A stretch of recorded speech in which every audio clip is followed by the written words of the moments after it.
अस्सलाम वालेकुम नाज़रीन व हज़रात, मैं हूं आपके साथ आपका मेज़बान रहीम अहमद खान। आप इस वक्त मुलाहिज़ा फरमा रहे हैं तस्नीम टीवी। तस्नीम टीवी में आपका तकरीर से इस्तक़बाल। पाकिस्तान में मुसीबतें लगातार बढ़ती जा रही हैं। इमरान खान भले ही कल संसद छोड़कर चले गए और स्पीकर ने ये भले ही ऐलान कर दिया हो कि इस मजलिस को मुस्तरद किया जाता है, लेकिन इसके बावजूद विपक्ष अब सुप्रीम कोर्ट पहुंचने की बातें लगातार करता हुआ नजर आ रहा है और सुप्रीम कोर्ट पहुंच गया। किसको आप धोखा दे रहे हैं इमरान नियाजी? और वो कहते हैं कि कहने लगे कि हमको तबाही का गम नहीं, कहने लगे कि हमको तबाही का गम नहीं। मैंने कहा वजह तबाही तो यही तो है। मैंने कहा कि वजह तबाही यही तो है। हम लोग हैं अज़ाब इलाही से बेखबर, हम लोग हैं अज़ाब इलाही से बेखबर। ऐ बेखबर, अज़ाब इलाही यही तो है कि कौम को बर्बाद कर दिया, कौम को बर्बाद कर दिया।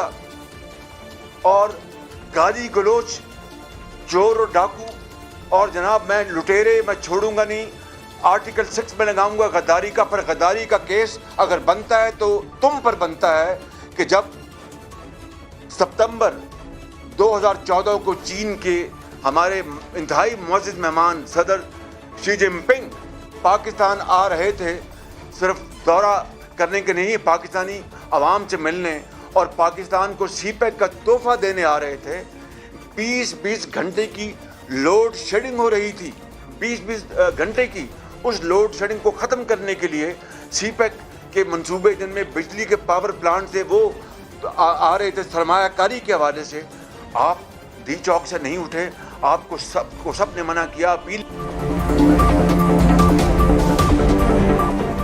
और लगातार मुतालबा कर रहा है कि जल्दी से जल्दी इस बात पर फैसला किया जाए वजीर आजम के ओहदे पर फायज रहेंगे या नहीं। वजीर आजम इमरान खान ने इसी बीच आज रात बाद नमाज इशा कारकुनों के साथ रेड जोन के बाहर ब्लू एरिया में एहतजाज का ऐलान कर दिया।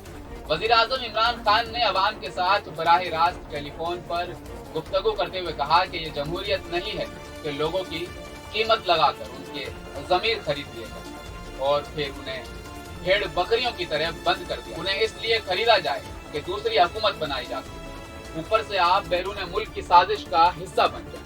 हम इस मुल्की गद्दारों के खिलाफ भरपूर एहतजाज करेंगे। आज बाद नमाज इशा अपने कारकुनों के हमरा इस्लामाबाद में एहतजाज करूंगा, ऐसा कहते हुए नजर आए पीएम इमरान।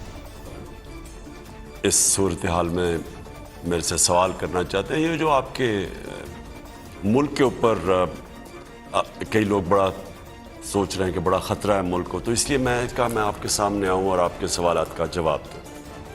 लेकिन मैं सिर्फ आपको सूरत हाल समझा दूँ वो है क्या। हमने फैसला किया इलेक्शन करवाने का। हमने असेंबली, मैंने और मेरी टीम ने असेंबलीज डिज़ोल्व कर दी। वो क्योंकि 1.5 साल से, बल्कि 3.5 साल से ऑपोजिशन बार बार ये कहती थी कि हुकूमत नाअहल है, ये अवाम में जाएगी तो अवाम अंडे मारेंगे इनको, और इन्होंने मुल्क तबाह कर दिया। तो ये 3.5 साल से और बार बार कह रहे थे कि जी प्राइम मिनिस्टर फिर से इलेक्शन इस्तीफ़ा दे, यानी इलेक्शन करवाए। तो मैंने तो वो कर दिया, मैंने तो अनाउंस कर दिया इलेक्शंस। तो सवाल अब ये है कि ये सुप्रीम कोर्ट क्यों चले गए? यही ये चाहते थे कि इतना बुरी हुकूमत है और नाअहल और सिलेक्टेड है, यानी कि सही माने में इलेक्शन भी नहीं जीत के आई। तो ये कहते थे कि आप अवाम के पास जाएं इलेक्शन करवाने के लिए। तो जब हमने इलेक्शन अनाउंस कर दिए तो मेरा सवाल ये है कि ये सुप्रीम कोर्ट में आप क्या कर रहे हैं? ये चाह रहे हैं कि हुकूमत बहाल हो। तो मैं सिर्फ आपके सामने ये रखना चाहता हूं कि क्या ये बेहतर है अवाम के पास जाके अवाम की वोट से आना, या एक बाहर की साजिश का हिस्सा बन के और 20 से 25 करोड़ रुपया दे के पार्लियामेंटेरियंस के ज़मीर खरीद के क्या हुकूमत बनाना ये बेहतर है? वजीर आजम की कुर्सी बचाने में इमरान खान कामयाब रहे, उनकी लास्ट टाइम पर मारी गई यॉर्कर के सामने विपक्ष धराशायी हो गया। लेकिन आखिर कब तक?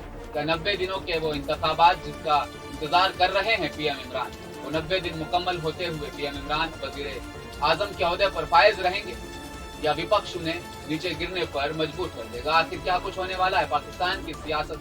अपडेट अपने पास रखने के लिए देखते रहिए तस्नीम टीवी अपने मेजबान रहीम अहमद खान के साथ। अल्लाह हाफ़िज़।